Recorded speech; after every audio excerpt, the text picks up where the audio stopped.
Muchas gracias, buenas tardes. Y bueno, agradecer sobre todo a Marcelo, a la gente que organizó este encuentro y bueno, la posibilidad de poder compartir con una situación especial todo lo que hacemos en el Emilio, ¿no? Yo quería, antes de compartir una pequeña presentación que trajimos, contar un poco una historia personal, ¿no? Que es un testimonio en relación a cosas que se hablaron durante el día sobre la ayahuasca, si es droga, si no es droga, si es legal, si no es legal, si cura o si no cura. Yo creo que no podemos pensar en ninguna sustancia si no la pensamos conjuntamente con nuestra intención. Yo particularmente fui usuario de drogas, marihuana, cocaína, psicoactivos, hongos, de manera ni siquiera lúdica, diría de manera destructiva. Y hice un tratamiento. Hace más de 15 años dejé las drogas sin ayahuasca. Pude cambiar cuestiones conductuales, cuestiones cognitivas, cuestiones cotidianas, pero sentía que algo faltaba. Y a partir de que conocí las plantas, y particularmente la ayahuasca, la guachuma, las plantas de las sierras de Córdoba, donde vivo, donde trabajamos, me di cuenta que había otra cosa, ¿no? Esa cuestión que tiene que ver con lo profundo, con el ser, con lo espiritual, que yo lo había cambiado, lo había puesto en pausa, pero no lo había modificado, ¿no? Realmente.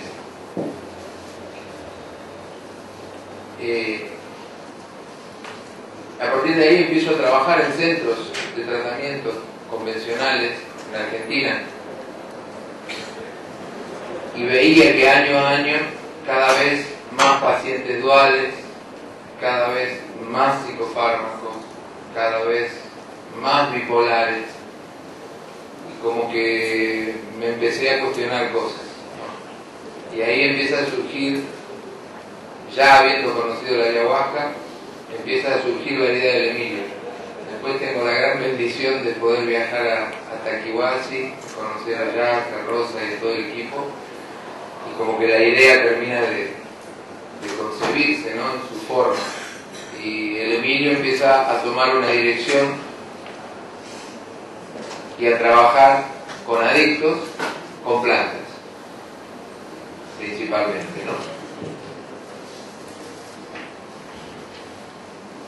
Empezamos con plantas de las sierras de Córdoba, plantas que son más sutiles, pero que también trabajan sobre la parte de depuración física, sobre la conciencia, sobre el hígado, los riñones, eliminar muchos parásitos que se tienen, y se logra un equilibrio, una buena forma para hacer un tratamiento sin utilizar psicofármacos.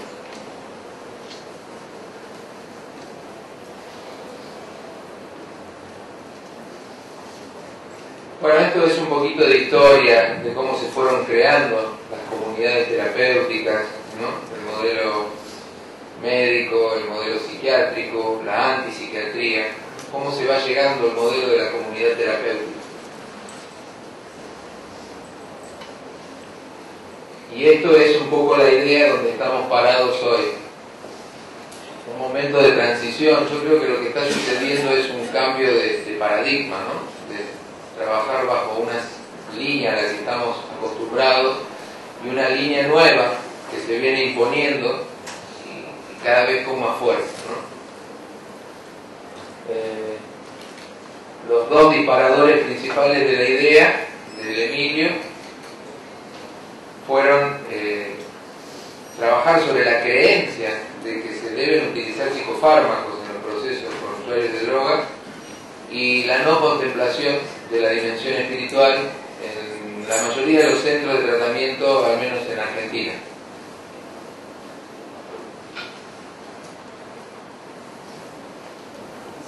El modelo es abordar situaciones asociadas a drogas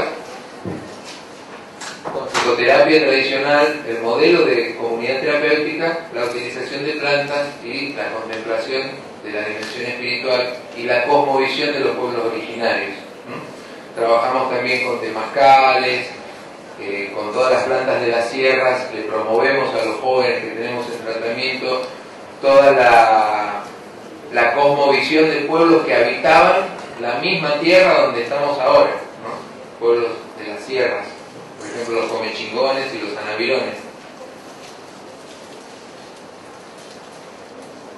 Bueno, como les decía, hacemos temazcales y depuraciones físicas también.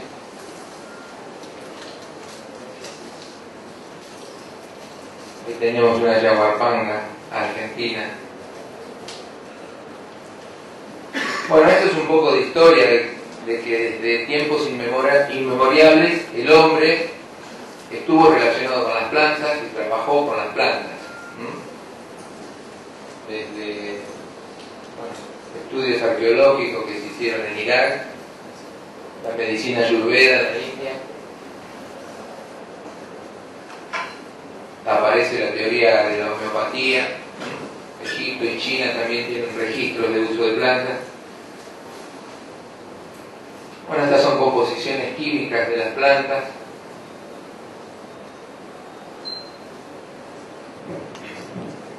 Y acá está lo que les contaba de cómo empieza el trabajo en la Fundación con pacientes.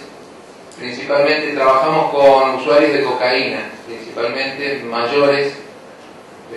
Tenemos entre 30 y 40 años. Trabajamos con 6 plazas en un módulo que se llama de contención plena, con alojamiento, y también esto es una cuestión conceptual que tiene que ver con el no modelo de internación, como que una persona que va a internarse va a que la curen. Nuestra idea es que vengan a curarse y que nosotros los acompañamos. El trabajo con plantas empieza con todas las serranas y con la representación simbólica también, ¿no? De lo que para nuestros antepasados, los comechingones y los anavirones, tenían las plantas, ¿no? O sea, las plantas tienen una función que tiene que ver con lo físico y otra que tiene que ver con la representación simbólica.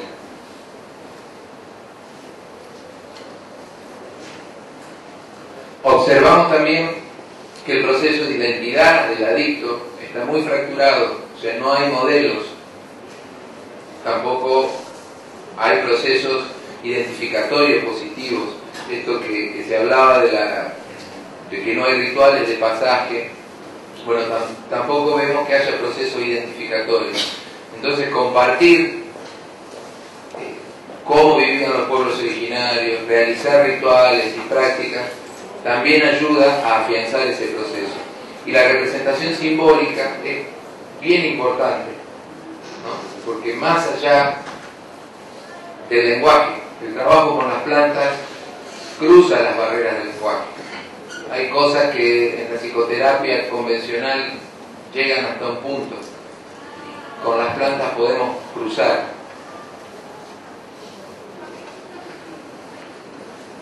Bueno, ahí abajo hay un apartado de un trabajo de Freud. La representación simbólica parece ser un resto y un signo de una antigua identidad. Puede observarse que la comunidad de símbolos traspasa en muchos casos la comunidad de idioma, ¿no? Esto, en 1814 se afirmó. Bueno, estos son los principales ejes de nuestro trabajo. Como les decía, trabajamos con 6 plazas nada más. Es un abordaje personalizado, cada caso es atendido en su individualidad y en su característica particular, ¿no? Tenemos un equipo multidisciplinario de 8 profesionales, así que hay más de un terapeuta por paciente. Bueno, estamos trabajando el concepto de asistencia, prevención y reducción de daños, como se habló también. O sea, en pacientes que podemos llegar a una abstinencia plena, avanzamos hacia ese objetivo, pero en pacientes que hay mucho daño, tratamos de, en primer lugar, reducir el daño. Si no podemos retirar el psicofármaco al inicio, hacemos un seguimiento psiquiátrico con una reducción gradual de la medicación. Los pacientes que llegan son personas que ya han pasado por todos los tratamientos, en general.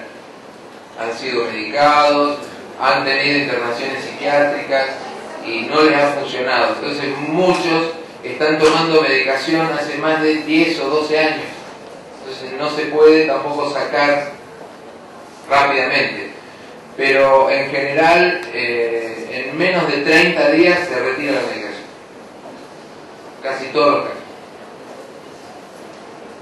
Trabajamos sobre objetivos posibles y no sobre objetivos ideales que nos van a llevar a frustrarnos de no ser alcanzados. Se realizan desde el primer momento talleres y capacitaciones para garantizar una futura inserción. Eso también observamos que es uno de los principales problemas de los tratamientos, que generalmente el usuario no logra inserción. En caso de que logre dejar las drogas, después no encaja en el sistema.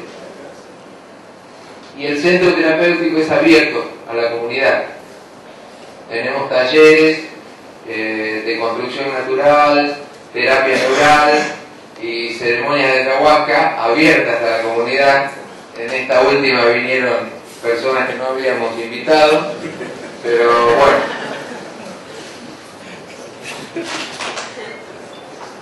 Bueno, esto es una cabaña de adobe que estaba en construcción en este momento. No sé si hay otras fotos.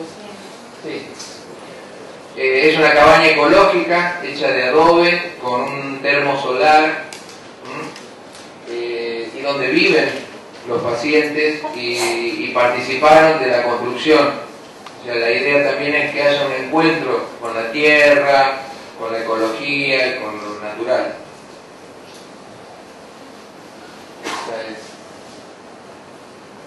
Estamos trabajando en un predio de 4 hectáreas al pie del Cerro Pan de Azúcar, en la localidad de Cosquín.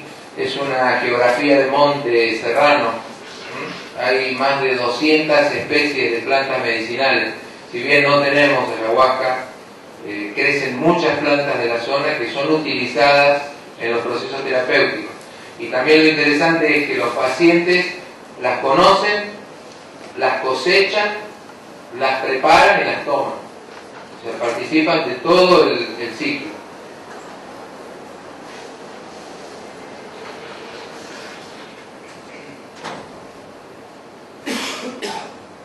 Tenemos peluquería también. Bueno, estos son los principales objetivos. Mejorar el proceso de depuración física durante el periodo de admisión. O sea, cuando la persona llega, ya le sugerimos que comience, cuando vemos que hay un compromiso y que va dirigida a hacer un proceso, le sugerimos que comience a tomar cloruro de magnesio, flores de hipomea, carqueja, para empezar a depurar su cuerpo mientras se hace la valoración. La idea es, a través de estas prácticas, disminuir el impacto del craving o síndrome de abstinencia.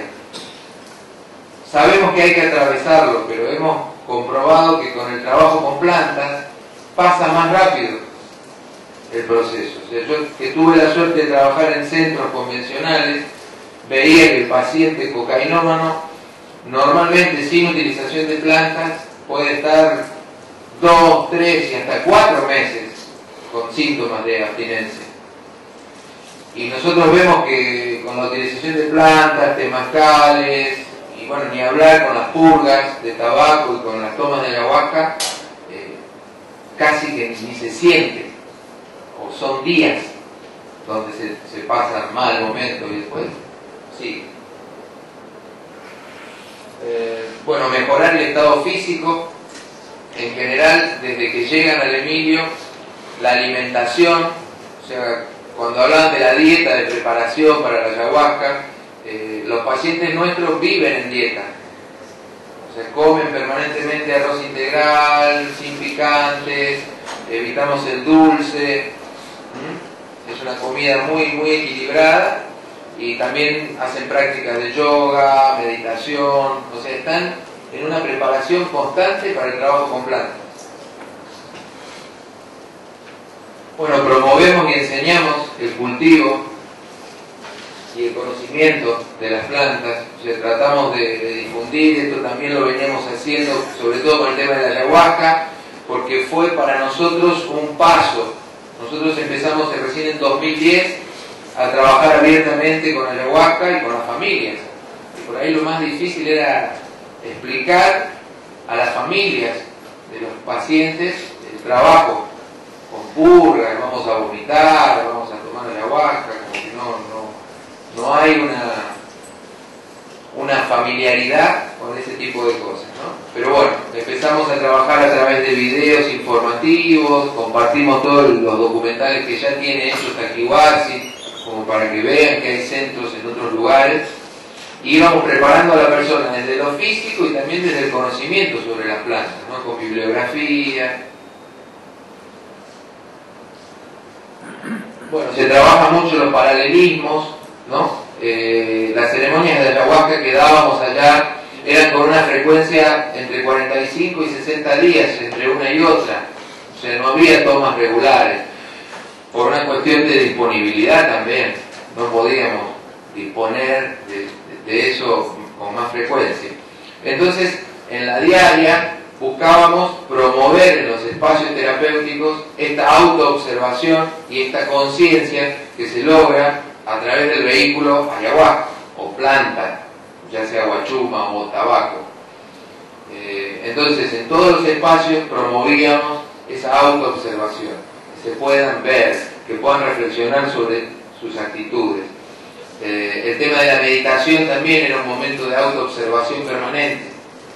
Tenemos meditación a la mañana, al principio del día, y meditación al cierre del día, media hora a la mañana, media hora a la tarde. Sentamos en ronda, en silencio, y simplemente meditar. Entonces podíamos seguir un hilo de trabajo sobre lo que viene en la psicoterapia, en la comunidad, o sea, en la vida cotidiana, en el trabajo familiar y en las ceremonias con plantas, un hilo. Entonces la persona está todo el tiempo centrada, conectada con su problema, no hay por dónde evadir. El lugar también favorece mucho, es un lugar muy tranquilo, hasta hace una semana era muy tranquilo, ahora está volviendo, gracias a Dios, a eso. Y bueno, y estamos investigando, por eso nos parece muy interesante lo que están haciendo desde hace tantos años. Nosotros empezamos recién el año pasado también con una ficha que tomamos el modelo de Taquihuasi, y a cada persona que viene a tomar plantas, ya sea plantas de la sierra, temazcal, tabaco, ayahuasca o guachuma, les pedimos que llenen una ficha con principales datos, si tuvieron experiencias de consumo de droga, problemas clínicos, ¿no? Que también nos da un criterio. Y uno de los principales criterios que usamos de protección y de seguridad es la purga de tabaco previa a la ayahuasca, que mucha gente no le gusta, no quiere, pero el día que se hace la ceremonia de ayahuasca, la gente que viene por primera vez tiene que tomar una purga de tabaco a la tarde, temprano, y ya después se queda en el lugar y espera la ceremonia de la noche. Esto nos dio también la tranquilidad de que no venga gente que viene a explorar o con una cuestión más recreativa. O sea, la gente que viene y hace ese esfuerzo es gente que realmente tiene un compromiso serio con el trabajo, ¿no? Y bueno, quiero aprovechar también para agradecer a todo el equipo, a Florencia que está acá, pero también a todos los que se quedaron allá, porque también la gente que trabaja con nosotros la pasó muy mal. Y especialmente, bueno, Jerónimo Tejedor, que es un psicólogo clínico, que es la persona que lleva adelante la ceremonia de ayahuasca en el Emilio, y que la idea de trabajar con él es porque va a la selva, cocina la ayahuasca, o sea, es un compromiso y un trabajo bien serio el que él hace, y el esfuerzo que se estaba haciendo para moverse de Buenos Aires, para transportar, y llevar y traer. Y bueno, realmente le queremos agradecer mucho esto, ¿no? Porque fue una posibilidad hermosa. Creemos que es una herramienta terapéutica inigualable en los procesos de adicción. Yo particularmente, el testimonio que di de mi experiencia sin ayahuasca y con ayahuasca, y quería brevemente compartir dos situaciones que surgieron a partir de esta invasión de la policía con dos pacientes. Un caso tiene que ver con todo el engranaje de este sistema de un estado modificado de conciencia que decías muy bien, ¿no? Que este es un estado modificado de conciencia. La Fundación El Emilio estaba trabajando con la Secretaría de Adicciones en nuestra ciudad, un organismo que regula el trabajo con adicciones, ¿sí? Y ofrece sistemas de becas, coberturas de tratamiento para personas que no tienen recursos. Un paciente solamente estaba en esa condición. Cuando pasó esto con la policía y los medios, obviamente vinieron a pedirle a ese paciente que fuera a otra institución, porque no podían darnos más el apoyo, nos retiraron el apoyo. Entonces esa persona no tenía más la cobertura de su tratamiento y le ofrecieron ir a otro lado. Desde el punto de vista terapéutico, para un adicto es una oferta muy tentadora, y de hecho él la tomó y se fue. A las 4 horas nos llamó por teléfono que se había equivocado y que quería volver. Hablamos con la familia y hoy esa persona todavía está haciendo su tratamiento y está con nosotros. Nos pareció algo muy fuerte. Tenía su tratamiento cubierto en otro lado y volvió después de todo lo que pasó. La persona quedó inquieta, no podía dormir, quedó muy alterada por el trabajo con la policía. Y el otro caso que quería compartirles es de un muchacho de 40 años, 38, con una historia de 22 años de consumo de cocaína, 4 balazos en el cuerpo, ha estado preso, actividad delictiva. Primera vez que tomaba ayahuasca, bajo el efecto de la planta, entraron 50 policías.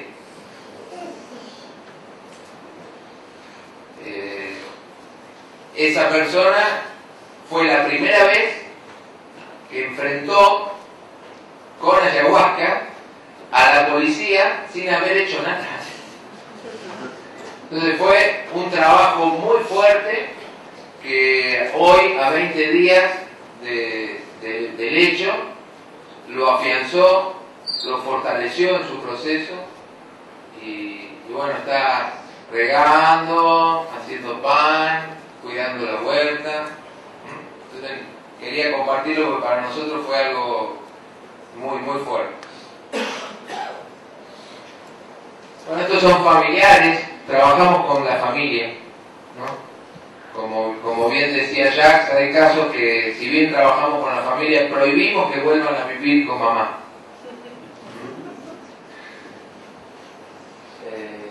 están cosechando lechuga, los invitamos y bueno, fue una actividad compartida y se llevaron parte de la cosecha. Ese es el cerro, en el centro nuestro está al pie de ese cerro y bueno, salimos a hacer caminatas, escaladas con los pacientes.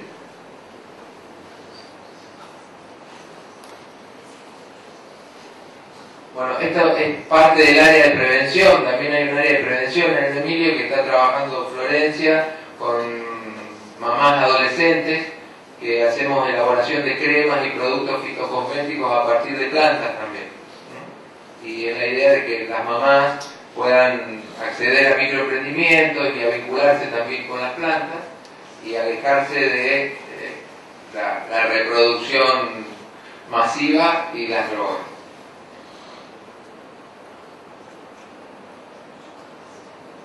Bueno, estos son los tres engranajes: el proceso terapéutico con las plantas y la contemplación de la dimensión espiritual, ¿no? Con respecto a lo espiritual, yo también me posiciono en relación a que no promovemos ninguna religión. Nosotros particularmente somos cristianos, pero no promovemos. Pero yo siempre digo, podemos elegir tener o no una religión. No podemos elegir tener un espíritu. Somos espirituales. Bueno, esa es la práctica de yoga y meditación. El pan. Esto es después del temazcal, la sopa del temazcal. Y acá están los dispositivos que usamos, ¿no? La depuración física, caminatas y salidas, yoga, meditación, deporte, grupos terapéuticos, la huerta. La huerta es un trabajo más allá del cultivo, y más allá del contacto con la tierra. O sea, tiene que ver con el contacto con la tierra, pero básicamente cuando un paciente está inquieto, está ansioso, está caprichoso, a la huerta, a ver que los procesos no se pueden inventar. Yo no le puedo pedir a una planta que crezca rápido porque yo estoy apurado, ¿no? Y generalmente el adicto quiere todo ya. Entonces a la huerta. La psicoterapia, hay psicoterapia individual, grupal y familiar. La terapia neural, que es una técnica, nuestro director médico es terapista neural, es una técnica con pinchazos, muy parecida a la acupuntura, que desbloquea energéticamente distintos campos de interferencia del cuerpo. Una vez al mes hacemos control clínico para todos los pacientes y una sesión de terapia neural. Y otra vez al mes es un consultorio abierto a la comunidad donde vienen pacientes con cualquier tipo de cuestión. Los temazcales, que los hacemos en los solsticios y en los equinoccios, 4 veces al año. Y nada, depuración física, ya lo dije. Bueno, esos son los dispositivos que estamos usando. Esto es una escalada en Capilla del Monte, salidas al río. Es un lugar geográficamente muy bonito. Bueno, estas son algunas de las plantas que usamos de la serranía. La carqueja es una planta para trabajar el hígado. Generalmente vemos que el paciente cocainómano, el usuario de drogas en general, pero el cocainómano en particular, tiene hígado y riñón muy lastimado, muy lastimado. Generalmente cuando toman mucha carqueja, el hígado se empieza a limpiar y también nos permite trabajar todo el tema de la ira, de la bronca, de la furia, que está asociado, según la medicina ambiental, con ese órgano, ¿no? Muchas veces uno dice, me cayó mal tal comida, y por ahí lo que cayó mal es una emoción que te tragaste o una situación.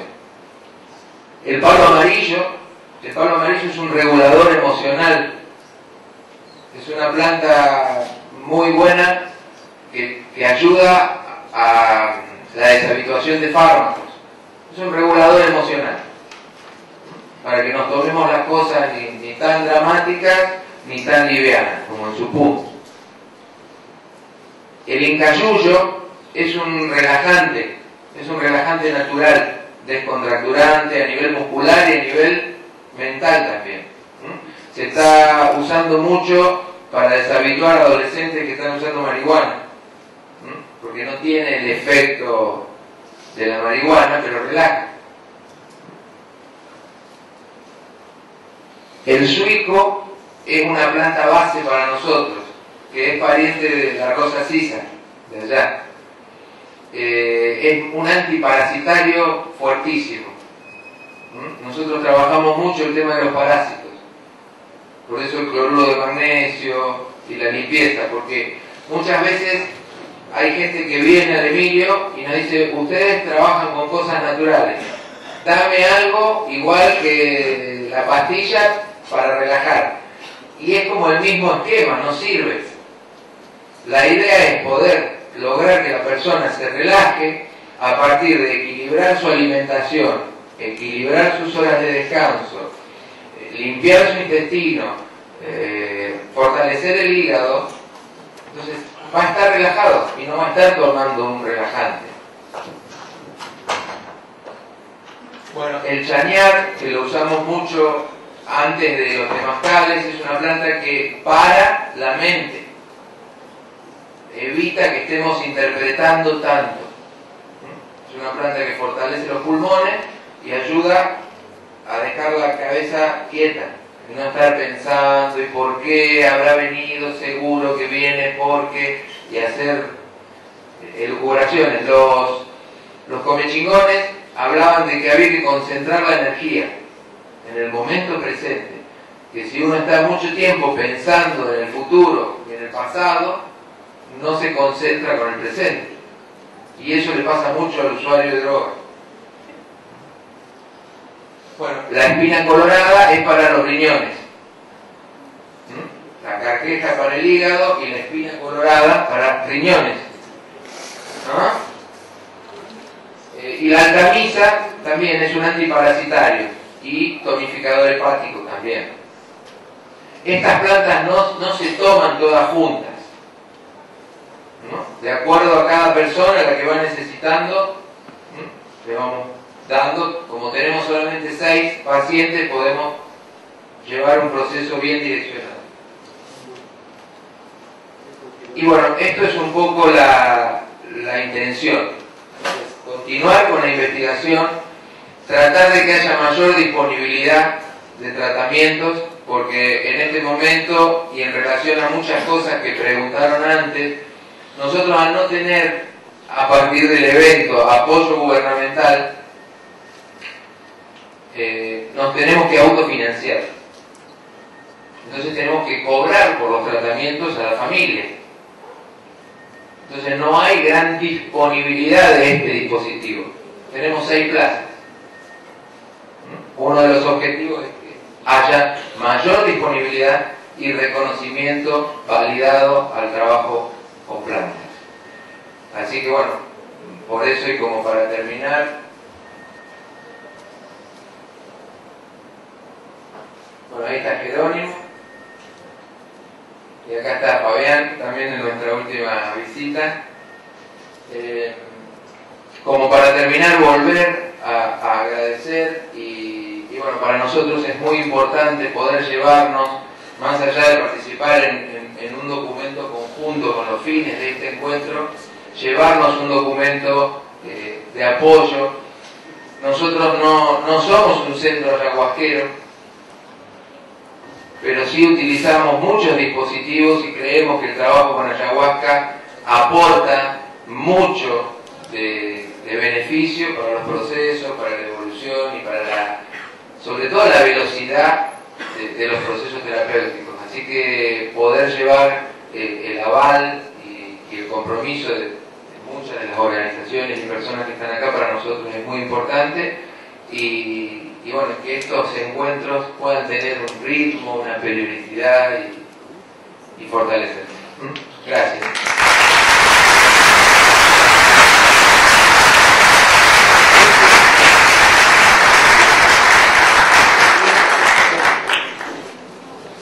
Abrimos a sessão para as perguntas. Na verdade, não é nem uma pergunta, mas um comentário em relação a ti, Walter. Opa! Assim, eu lembro alguns anos atrás que deu o Bruno, quando a gente se conheceu lá em Trequoise, que eu falava para ele assim, cara, alguém tem que escrever sobre o Walter, né? É um cara que é pioneiro na área aqui no Brasil, que começou super cedo e teve o peito de encarar o pessoal de rua e fazer todo o trabalho e tal.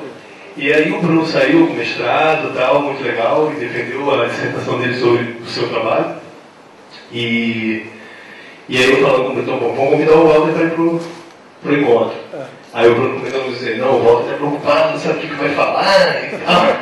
Eu vou dizer que eu fiquei muito feliz pelos teus 15 minutos de absoluta lucidez, e eu tenho mais que certeza que eu acertei a mão e te convidado. Obrigado. E agradecer o que era foi da noite. Muito obrigado.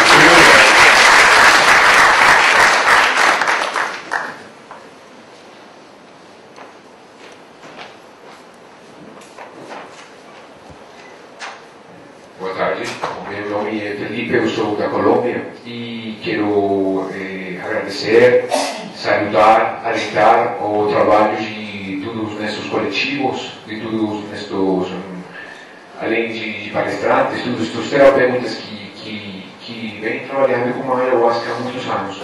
Mas eu acho que também é muito importante de lembrar nossos avôzinhos, nossas avôzinhas, os médicos tradicionais indígenas da Alta Amazônia, os taitas, que foram eles os quais compartilham seu conhecimento com nós há alguns séculos, alguns anos. Não? Foi lá onde diz a história que os mestres das igrejas do Brasil tiveram a oportunidade de aprender, de conhecer o remédio. Então, eu quero aqui também agradecer e salutar as populações indígenas ayahuasqueras da Colômbia, especificamente o povo Ingano, o povo Cofán, o povo Siona e o povo Camensá. Eu acho que na próxima é muito importante de invitar deles, aqueles caras, é muito importante que eles tenham também aqui um espaço para nós conhecer um pouco dessa tradição, que é a mesma tradição, mas também é outra tradição. Então, isso é muito importante. Acho que eles fez falta aqui, né? Então, na próxima é muito importante de invitar os médicos tradicionais, os taitas, os indígenas. Na Colômbia é distinto. Lá não temos igrejas e igrejas ayahuasqueras. Temos terapeutas, mas são poucos. Lá o esquema é que os mesmos médicos tradicionais, que chamam taitas, viajam para cidades e eles fazem nas cidades a cerimônia. Também temos um processo de reinvenção do uso ritual de ayahuasca nas cidades nos últimos 20 anos. Então, hoje que é o mesmo movimento, que tem diferenças, mas que é o mesmo movimento. E também temos que juntar forças contra aquela criminalização da prática do consumo da ayahuasca urbana, que na Colômbia também está acontecendo. Então, agradecer, salutar, alentar, e também tenho uma pergunta para mim. Muitas dessas técnicas são muito difíceis de compreender, porque lá o desenho do ritual é distinto. Então, eu tenho uma pergunta para o colega do Rosário, da Argentina. Ele fala que lá eles trabalham com ayahuasca, mas os terapeutas não bebem ayahuasca, que eles dão ayahuasca para os pacientes, mas eles não bebem. Então, isso é difícil de compreender para mim, porque lá o que dizem os taitas é que o que está curando, quem está curando é o remédio mesmo, a ayahuasca. Então, o primeiro que bebe ayahuasca é o taita mesmo, né?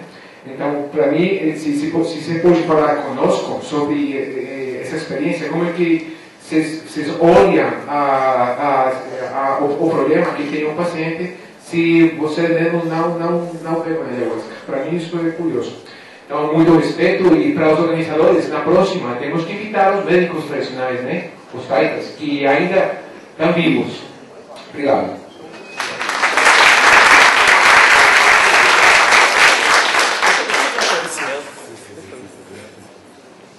Para esclarecer por que, por exemplo, os taitas estão aqui, ou por que os Kaxinawá não estão aqui, ou por que sabe, os Yawanawá não estão aqui, ou os Shipipo, sabe, a população indígena não está aqui. Acho que tu não estava aqui no começo na abertura, né? Esse encontro hoje é o resultado de uma pesquisa de pós-doutorado que eu venho fazendo já há algum tempo e que está centrada nos centros de tratamento. Assim, felizmente ou infelizmente, eu tive acesso a poucos. Né? Onde eu fiz realmente trabalho de campo de pesquisa foi com o Muniz, foi com o Jaque, foi com o Luciano e com o André lá em cima, só. O pessoal aqui da Argentina e do Uruguai caiu de paraquedas depois, por sugestão do Jaque, né? E que nem eu também não conhecia a existência, não sabia a existência deles. Se eu tivesse sabido da existência dele 2 anos atrás, eu teria ido lá. Se eu tivesse sabido da existência dos taitas com centros de tratamento, não, porque assim, por exemplo, no Santo Daime, qualquer igreja de Santo Daime trata dependente. Qualquer igreja de Barquinha trata dependente. Qualquer igreja no centro da União Vegetal trata dependente. Qualquer igreja protestante trata dependente. As pessoas vão atrás desses lugares buscando ajuda. Eu estou mal, tal. Não, vem aqui, tem um daime, aí entra no daime, vai olhar, resolve. Né? Ou não resolve também. Entendeu? Mas o meu foco nunca foi as igrejas. Então, assim, eu não fui atrás da União Vegetal, eu não fui atrás da Barquinha, ou do Santo Daime, ou dos vegetalistas peruanos, eu fui atrás de centros de tratamento, uma coisa bem... E, assim, é um pontapé inicial. É uma coisa que se, sabe, vamos ver, né? E o que surge aí pra frente. Quem sabe daqui a alguns anos a gente consegue fazer um outro encontro muito maior, com gente que vai ter feito... Porque eu não conheço, por exemplo, eu não conheço literatura sobre se tem na Colômbia. Eu até acredito que tenham taitas que cuidem, mas eu não sei, por exemplo, de um centro de tratamento. Depois o Jaque falou de um, que a gente até convidou, mas o cara não respondeu, então não tem ninguém da Colômbia aqui. Mas assim, ficou... Eu sei essa lacuna, entendeu? Mas isso aqui também é um pontapézinho inicial, uma coisa bem pequenininha, bem de comecinho, então, que a gente espera que possa ser alargado, né? E sim, na medida que for ter mais pesquisa, mais gente trabalhando com o assunto, que forem agregando aí o conhecimento e juntando, e realmente é isso que tem que ser feito. Né? Assim, não foi um descuido, né? É uma coisa que está começando, então a gente vai devagar e vamos ver se a gente chega lá onde a gente quer. Valeu. Bueno, en primer lugar, digamos que todos aquellos que participamos en Mesa Verde tuvimos en esta primera etapa casi 3 años nosotros mismos experiencias con ayahuasca, ¿no? Es decir que fuimos de alguna manera primero acomodando todas nuestras cosas, es decir, la propia planta nos fue acomodando a cada uno todas las cosas que nosotros teníamos. Y en un punto, después cuando estuvimos trabajando con el chamán también hicimos obviamente las experiencias con él, pero la modalidad, digamos, se fue dando así, o sea, a tal punto que fuimos considerando y se fue dando a partir de la propia experiencia con los grupos, de que vimos que era, por lo menos en nuestro caso y en nuestra situación, trabajar mejor desde afuera lo que ocurría que estar nosotros con la planta, digamos, adentro. Es decir, la contención que hacemos a los pacientes tiene que ver con esto que nosotros como occidentales lo tomamos desde el punto de vista de los indígenas y fuimos tratando de adaptarlo a nuestra situación urbana. O sea, nosotros no estamos en la selva, estamos en el centro de una ciudad con una cultura muy particular, como es también la cultura argentina, y de alguna manera se fue dando esto de que tomara al paciente y nosotros cuidáramos utilizando unas técnicas de contención occidentales, si se quiere, es decir, la técnica de contención de mi esposa es acompañante terapéutica, Diego tiene toda la experiencia de haber participado de un montón de experiencias, Ariel es médico, yo soy terapeuta, y digamos que lo que vemos o la necesidad que tiene el paciente en aquel momento es trabajar desde su propio interior, y nosotros lo que hacemos es acompañarlo, por ejemplo, si necesitan levantarse para ir al baño o están haciendo un proceso de llanto o de catarsis, o bien en algunos casos simplemente el hecho de estar, hoy comentaban el tema del abrazo en alguna sesión, la importancia de esa, bueno, estar ahí para que tenga esa contención. Y en estos casi 4.000 personas que han pasado en estos años, digamos que a nosotros nos sirve, y a la gente también, obviamente, hacer la experiencia de este tipo, ¿no? Y obviamente después se trabajan los contenidos que se movilizan dentro de la experiencia. Fue algo no planeado, si se quiere. O sea, nos fue llevando el tiempo que fuimos trabajando en estos 3 años a crear esta modalidad en la cual nosotros hacemos ese ritual de inicio de experiencia y después lo acompañamos con música. En algunos casos a veces alguno de nosotros canta, si eso es lo que surge, digamos, pero fue como se fue dando, no hay, digamos, una explicación racional que te pueda decir, se fue dando así en estos 3 años que estuvimos trabajando nosotros con el chamán, y bueno, es la forma que actualmente tenemos de trabajar.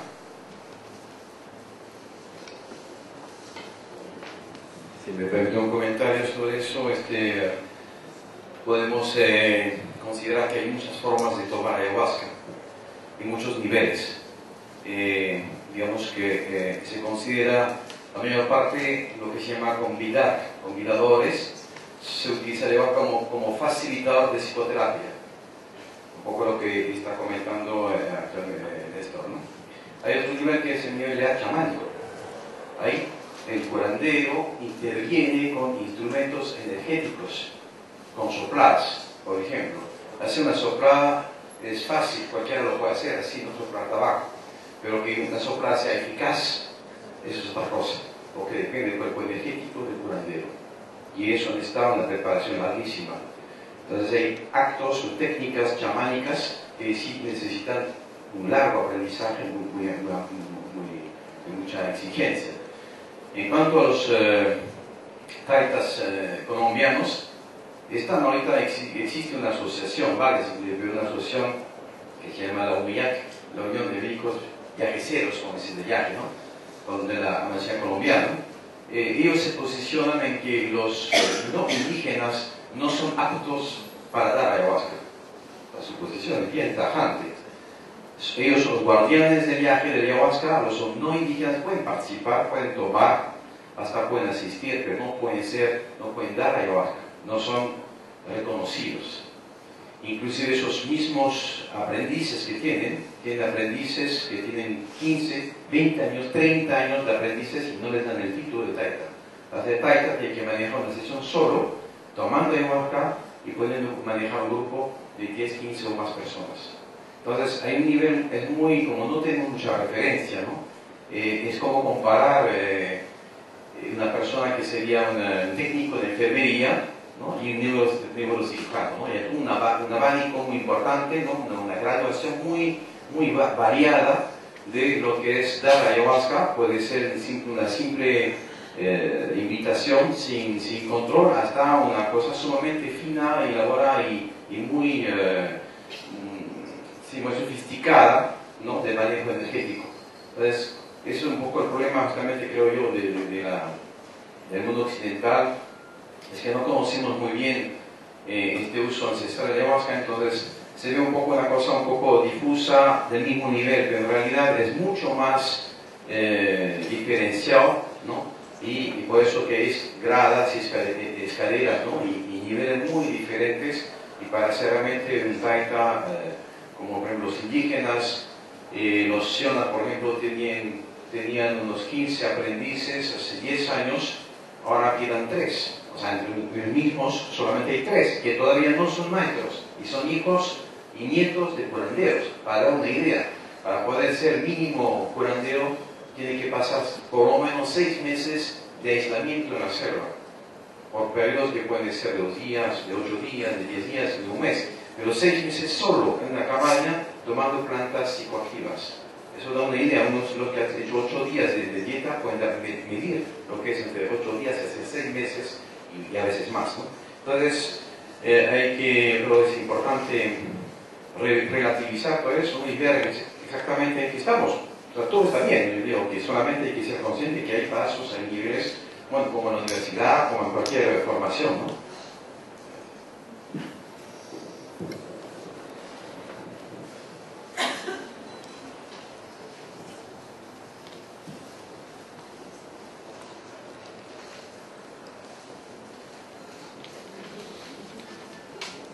Olá, boa tarde, eu sou Gabriela das Sociais e eu tenho uma pergunta para o nosso colega do Uruguai.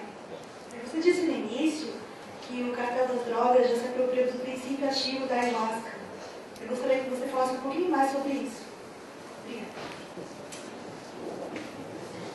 Bueno, por suerte, solo sin mí, eu não me lembro neste momento, mas tem um nome, tá? Tem um nome, mas eu não tenho neste momento, mas se eu depois pesquiso alguém me manda por correio o nome daquela coisa. Mas ele já está fazendo assim uma mistura com a ayahuasca. Triste, mas É recente, né?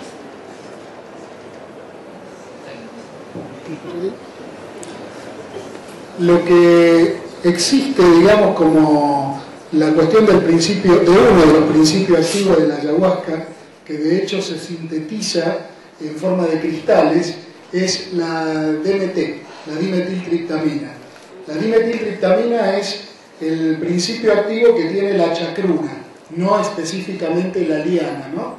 Ese principio activo se sintetiza en forma de cristales y desde la década del 60 está dentro del marco de drogas ilegales en lo que dio justamente la ONU, ¿no? Ese es uno de los principios activos que se sintetiza y se utiliza, digamos, como cristal y como droga ilícita concretamente. No el tema de, por ahora, por lo menos la heroína y la anfetamina.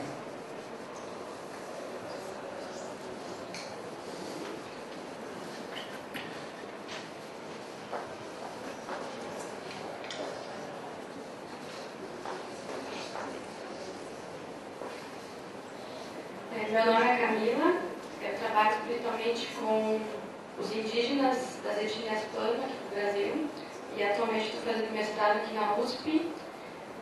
E no meu percurso acadêmico, a minha pesquisa anterior foi sobre a experiência com a ayahuasca e foi na Federal do Paraná, não foi aqui. E um fator muito interessante que a gente encontrou nessa pesquisa relacionado a ex-dependentes químicos foi a experiência de morte e renascimento, que foi a gente não fez tantas entrevistas, então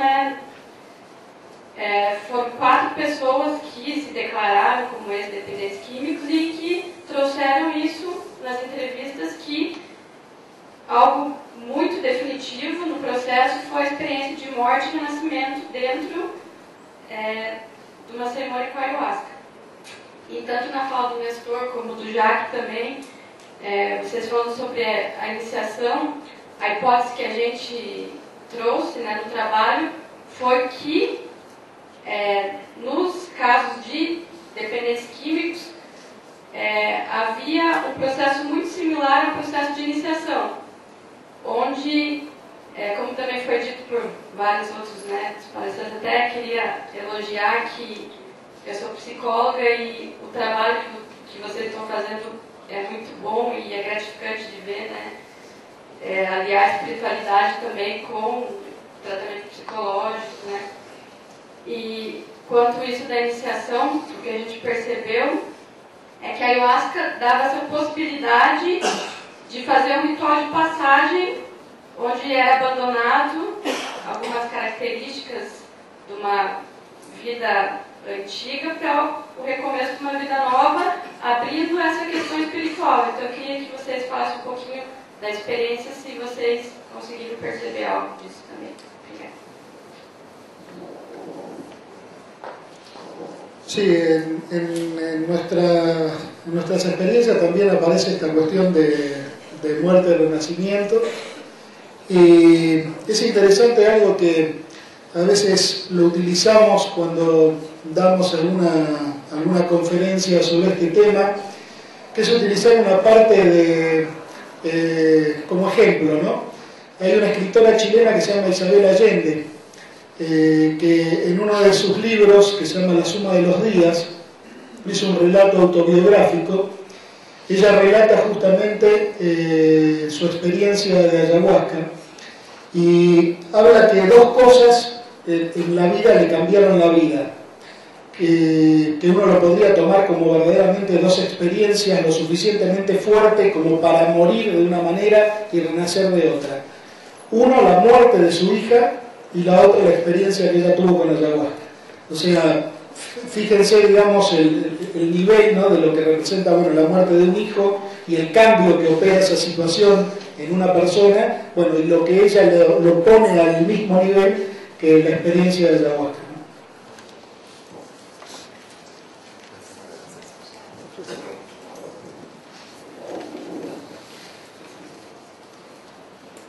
¿no? Nosotros, particularmente en el Temazcal, o sea, le sacamos bastante toda la estructura por ahí de los pueblos americanos, toda la parte ceremonial, porque realmente son prácticas que no conocemos, pero sí adentro del Temazcal hay una estructura, un orden. Y bueno, los 4 momentos que corresponden a los 4 elementos tienen que ver con la presentación, el encuentro, la renuncia y el renacimiento. O sea, la renuncia sería el equivalente a una muerte. Permanentemente y más allá de las ceremonias tratamos de ponerlo en palabra consciente. O sea, se habla de muerte, de actitudes. Hay pacientes que vienen con un sobrenombre de la calle, asociado a drogas, a delincuencia, y ese sobrenombre tiene un peso y tiene un significado. Entonces muchas veces se dice, tal sobrenombre tiene que morir, ¿no? Y en referencia a... Y es bien interesante cómo ellos se apropian, ¿no?, de la situación, y lo sienten y lo comparten. Y obviamente, después de ese trabajo verbal y consciente y estructurado, cuando van a una ceremonia, lo que hemos podido recopilar de los pocos casos es que no se asustan y no se resisten cuando están viviendo la experiencia simbólica.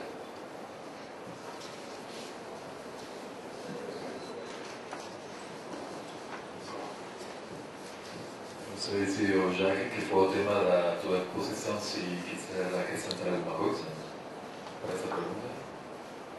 Não, tudo. Tem uma outra pergunta? Eu tenho uma pergunta.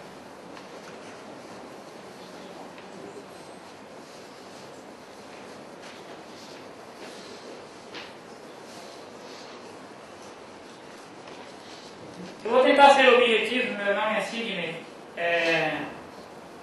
Eu vim aqui convidado pelo professor Débora, que o assunto me interessa, né? Sobre a dependência no Brasil,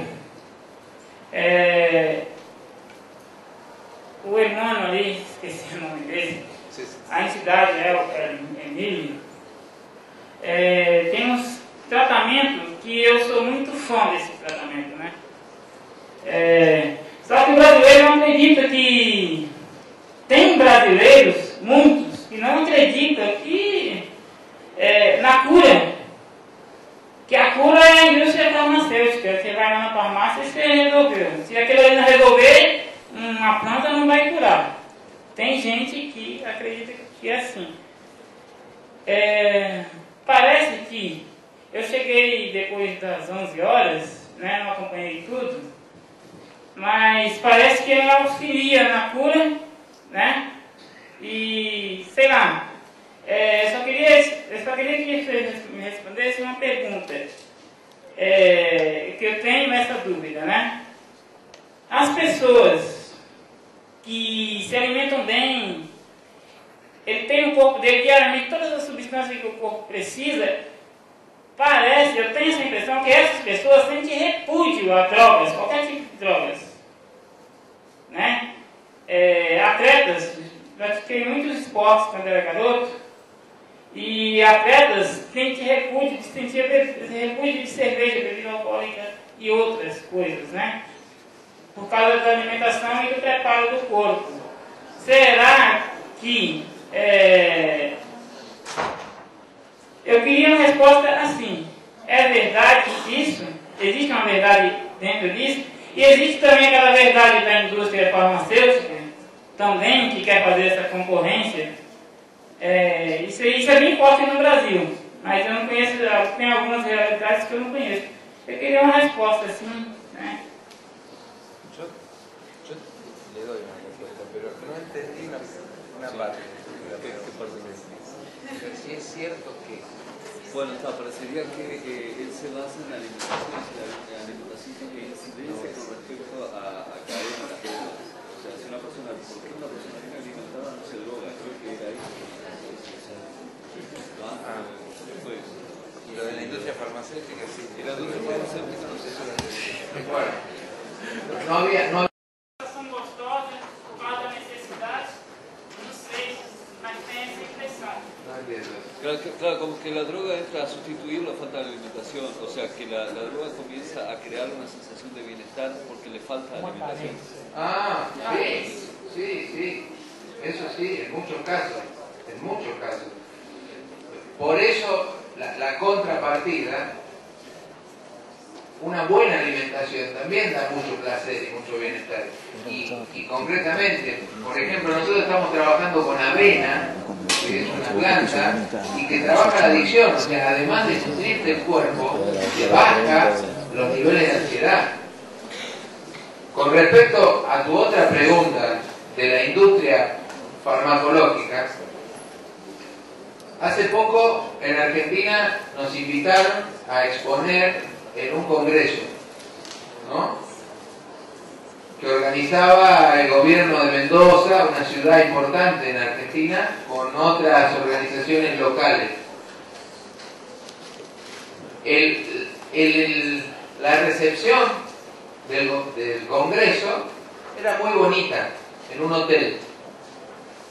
Cuando yo ingresé, había una recepción 10 veces más bonita, más lujosa y más grande de Pfizer. Es un laboratorio farmacológico muy fuerte. A mí eso me dio una clara sensación. Ese laboratorio estaba invirtiendo 10 veces el dinero del Congreso en su publicidad. O sea, el tema de la industria farmacológica es una realidad. O sea, hay mucha gente que sostiene que si no se cura con eso... en Argentina, por ejemplo, la medicación que se está utilizando para el alcohol y la cocaína tiene un costo de $100 cada 10 días. El equivalente. Entonces, sin duda que hay intereses farmacológicos.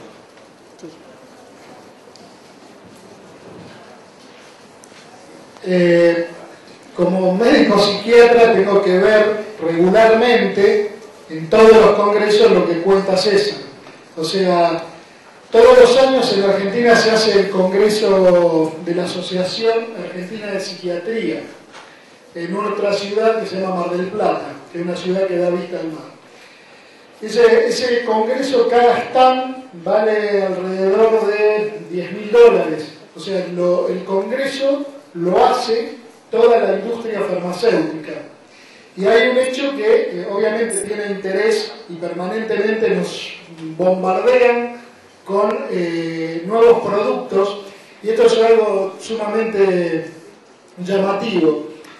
Un producto farmacéutico nuevo tiene aproximadamente 3 años de experimentación, o sea, se experimenta con personas 3 años y para ver si no causa ningún daño y después sale al mercado. Acá estamos hablando que la ayahuasca hace 5.000 años que se está consumiendo. Contra 3 años, bueno, hay una gran diferencia. Y el otro tema interesante es que hay laboratorios, y la mayoría de los grandes laboratorios extranjeros tienen antropólogos en la selva, justamente para tratar de conocer de los chamanes de cada una de las tribus qué plantas utilizan para curar determinados productos. Hay un libro que salió en Argentina que se llama hace unos cuantos años, Aprendiz de chamán, y justamente cuenta la historia de un antropólogo que tenía ese trabajo, ir por las distintas tribus en el Amazonas y ver qué productos estaban utilizando para poderlos de alguna manera incorporar a la industria. Biopiratería. Sí, la biopiratería, exactamente.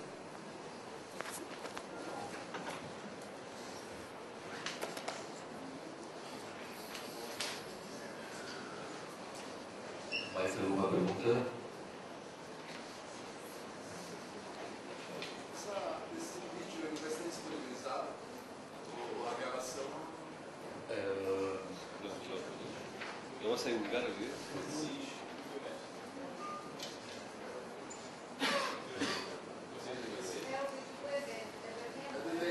Do evento. Eventualmente vai. Talvez fique na biblioteca. A gente faz. Ou talvez fique na biblioteca. Trabalhar nisso. Eventualmente vai ser a ideia é disponibilizar online. E assim eu preciso do acordo das pessoas, dos palestrantes, né? Não está usando a imagem de ninguém inapropriadamente, sem permissão, e eventualmente isso vai ser colocado online. Mas assim, com calma. Tem tempo. Então, eu acho que essa plateia atenta, resistente, merece ouvir um Ícaro com Abre Teu Coração, com...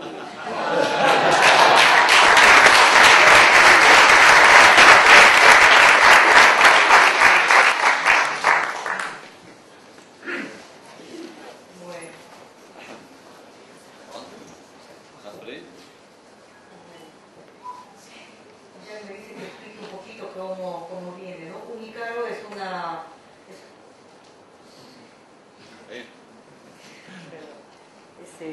un Ícaro es un canto curativo, ¿no? Que en la Amazonía se utiliza precisamente Taquihuasi, que es decir, la casa del canto, es del canto, no del canto que sale de la boca, del canto espiritual, del canto que tiene que ver con la sabiduría de la naturaleza.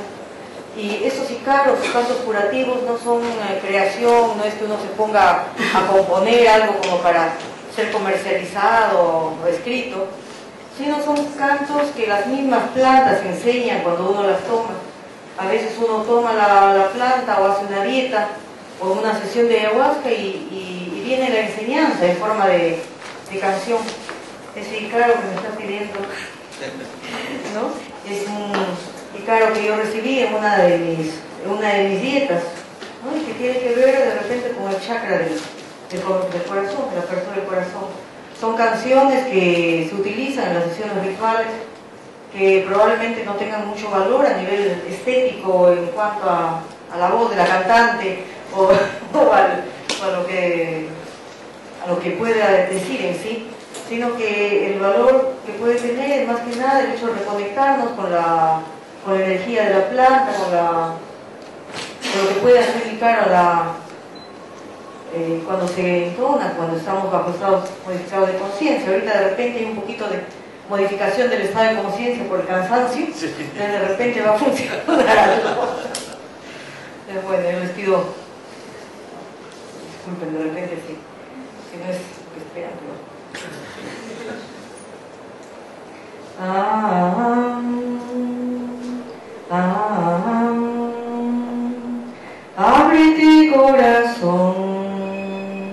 ábrete sentimiento, ábrete entendimiento, deja a un lado la razón y deja brillar el sol escondido en tu interior.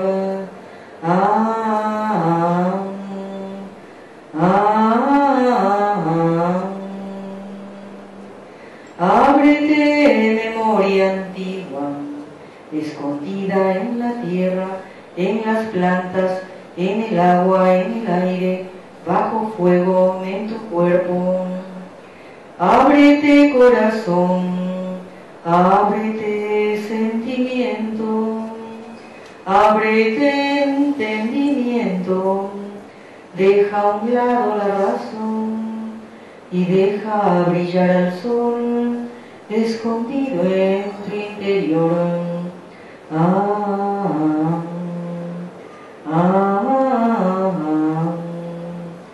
Es tiempo ya, ya es ahora, ábrete corazón y recuerda como el espíritu cura, como el amor sana, como el árbol florece y la vida perdura. Ábrete corazón, ábrete sentimiento, ábrete entendimiento, deja a un lado la razón y deja brillar al sol escondido en tu interior.